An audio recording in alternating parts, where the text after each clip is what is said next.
Good evening, I'm Chris Wallace in for Brett Baer, and this is a Fox News alert.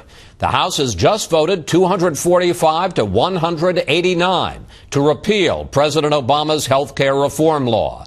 Senior political analyst Britt Hume has perspective on what happens next. But we start with chief political correspondent Carl Cameron, who's been following the action on Capitol Hill. Good evening, Carl. Hi, Chris. Well, 3 Democrats crossed party lines and voted with every member of the House Republican majority to repeal the Health Care Act. It's what Republicans say amounts to a critical rejection of President Obama's signature achievement.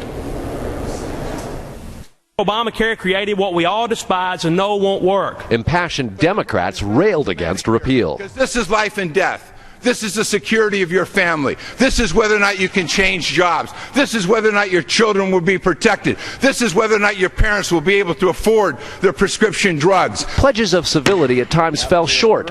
Tennessee Democrat Steve Cohen, who's Jewish, last night likened GOP repeal rhetoric to Nazi propaganda. They say it's a government takeover of health care.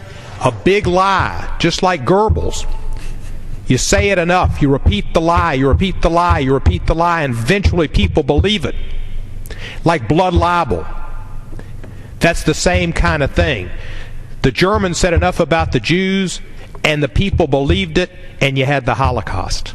By contrast, Republican rhetoric was tame and focused on replacement legislation starting Thursday. The Congress can do better in terms of replacing Obamacare with common sense reforms that'll bring down the cost of health insurance and expand access for more Americans. Republicans say Obamacare failed to do that and complain that the democratically controlled Senate is flatly ignoring the will of the voters last year and the House of Representatives now by refusing to even consider repeal.